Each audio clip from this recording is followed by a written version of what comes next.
so no pressure. I don't fall too far from the tree, and I'm also the only woman on the panel. So, And a new mom. And a new mom. I think people are now discovering that I don't have the baby always attached to me, because a couple of people have said, oh, okay, you do exist without the baby. So anyway, let me get started, given that I've taken half of my 8.5 minutes. So let me start. What I wanted to do was just give a little bit of details, a little information on the Annie E. Casey Foundation and the work that we're doing. So the mission of the foundation is really to help all children achieve their full potential in life, regardless of race or ethnicity. But as we've explored today, when we take an honest look at our communities, it becomes obvious that boys of color have a tough time, right? At every stage, whether it's early childhood through adulthood, there seem to be some challenges that we want to find some solutions to. So our efforts really to strengthen families, to create paths to opportunity, and to build more supportive communities are designed to improve the lives of all children, but have particular benefits for young men of color who are disproportionately impacted by systems that, quite frankly, don't work for them. We know that these challenges that these young men face can't be solved by any single organization. We don't have that desire to be that single organization. And so we're excited about opportunities like this, where we get to deepen partnerships with the public, with private sectors, and others in the philanthropic community to really take collective action and to learn from one another. Before I talk about some of our existing efforts, I want to just mention that this spring we put out a report called Race for Results. And Race for Results is what it does is provide state-level index. So there's a physical report that you can access, and then there's also a website that you can go to. And what this really does is it disaggregates data into racial and ethnic lines and allows you to really see where we are in our nation, and then provide some recommendations for work that we can all do together. So if you wanted to access that, you can go to the Casey Foundation site and then find the Race for Results. It's actually / Race for Results. So let me talk a little bit about our existing grant making. And I want to talk about it in kind of 3 categories. So we have work around strengthening families, which really focuses on juvenile justice and child welfare. And so many of you may have heard of the Juvenile Detention Alternatives Initiative, which is something that Casey funds and is in about 250 communities in 39 states, including Washington, D.C. The idea here is to really look at what are the alternatives to locking young men up, right? So what do we do that can avoid that but also support and help people? So one of the examples is in Cook County, Illinois, in Chicago. There's a program that is, instead of full-time detention, is actually putting into place after school, if you will, or community referral centers, so that young people can work during the day or go to school during the day, and then in the evenings is where they actually report for what would be their detention time. The other area I want to talk about is our child welfare area. So we know that African American children are vastly overrepresented in the foster care population. And once in foster care, African American children tend to stay longer than all other children. Therefore, these children face a significantly greater risk of growing up without a strong permanent family. So we provide strategic consulting, tools, and resources to public agencies and foster care providers to really help them make better decisions and to better support families so that fewer children enter the system, and to ensure that those who do get connected to lifelong families are connected with these families as quickly as possible and stay with these families. Some of the states that we're doing this work in are New York, Louisiana, Maine, and Virginia. Another category that we are investing in or thinking a lot about is both educational and economic opportunity. So some of you may have heard of our campaign for grade level reading, which is a national campaign. And it's a campaign that's really bringing attention to the need for children to read at grade level by 4th grade. So we know, and Dr. Ferguson talked a lot about early childhood education, which I was really excited to hear about. We know that 3rd grade is a key indicator. So what this campaign is really saying is, what do we need to do across states, across cities, to support kids so that when they leave third grade, they are in fact reading at grade level. This initiative is happening in 142 communities across the country. We're also looking at, again, kind of child welfare, but specifically around foster care. We have the Jim Casey Youth Opportunities Initiative.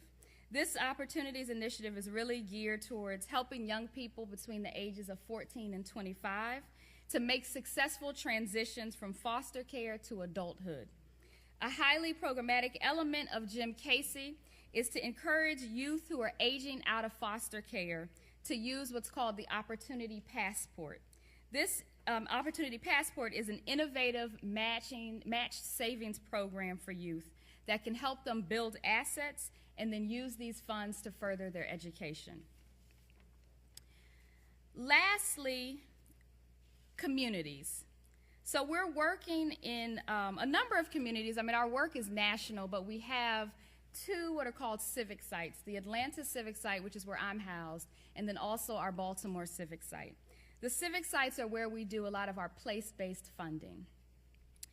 The idea here is that, and we've talked about this a lot today, is that people don't grow up kind of individually and independently by themselves, but they grow up, they live, they work, they play, hopefully they thrive within communities.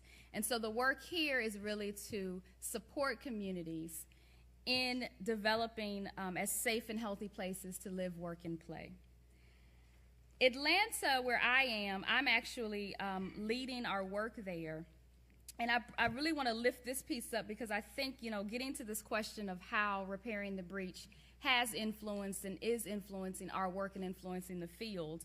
I see it in a lot of our work, but I really see it in our community work and really see it when we look at the civic sites. Because the work here is really not about working on these communities, but really working with these communities. So this is where we see the community-driven solutions. And I want to just give you one example.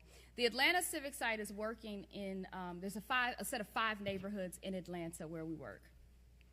This is a set of neighborhoods that's 98% black, has double the rate of unemployment than the city of Atlanta. There's a workforce development nonprofit in this set of neighborhoods called the Center for Working Families. They do fantastic work.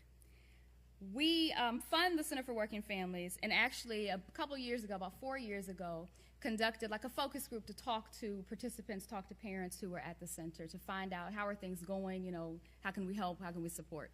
And parents overwhelmingly said, you know, the Center for Working Families is great, the opportunities are wonderful, but I still have a big challenge to being able to gain any sort of employment. And of course we were like, well, what's that challenge? And folks said, there's no high quality early childhood education in this set of communities. There are places where I can drop my child off, and if I have to do that, I do that. But what I really want is a place where I know my child is not only gonna be loved and cared for, but my child's gonna be educated. And so the Casey Foundation worked with the community to literally take that concern and build an early childhood center. And there's some folks in this room who have actually visited the center. David Johns came a couple months ago and visited it's an Educare site, visited the center, which we are extremely proud of. And I lift that up because it's just an example of how we don't have to come in and tell the community what they need or what we think they need, but the community can really say to us, here's what we need, we know why we need it, and can you support us? And so it's just a lovely example of how that's happened. I also just want to mention, as we're talking about, or as I'm talking about early learning, we are beginning to see some tremendous results from this early learning center and have started to disaggregate the data so that we'll be able to really look and see, well, how are our young African-American boys at the center doing, and are going to be able to put out some sort of report or document within the next year to really display that, and so excited about that work. In addition to that, I want to just sort of draw this picture as we've talked this entire day, and we've talked about like economic development and neighborhood transformation. This work that I've just mentioned is then nested within grassroots leadership development. And so work that we're doing is with a number of the parents in the community, residents in the community, And then there are what we call neighborhood planning units, which are essentially kind of your civic associations. And so Casey is doing a lot of work supporting these civic associations as they have decided that they want to really develop their leadership so that they can support more of their own solutions in their communities. The last thing that I'll mention in terms of the community work is that we are also kind of taking all of this and situating it in a physical development strategy where we're really looking to support this community in improving both access and quality to housing, as well as what we're calling sort of work and play opportunities. So this is a community that's known as like a food desert. So there's not one grocery store actually in the entire set of 5 neighborhoods. And so we're working with the community to figure out how we can actually physically put a grocery store in this set of neighborhoods. We're referring to this work as our 2-generation strategy. And as I mentioned, this is the work that I'm really leading for the foundation. And the reason it's called the 2-generation strategy is because it supports both parents and children simultaneously. And that's the way Casey really sees itself being able to support and bring solutions to the forefront, is to really talk about how do we support families as a whole. That's what we mean by 2-generation. Casey is deeply interested in this strategy and really wants to learn more and understand what all the possible solutions are. So in large part, that's why we wanted to support this conference or support this convening, because we saw this as an opportunity to really spend one full day learning, and I've been taking lots of notes when I've been kind of in and out of the room, so that we can then take the lessons from repairing the breach back and use them and apply them to the work that we're doing nationally, and then specifically in some of those place-based opportunities that I've mentioned to you. So I'll stop there. I think that may have been 9 minutes versus 8.5.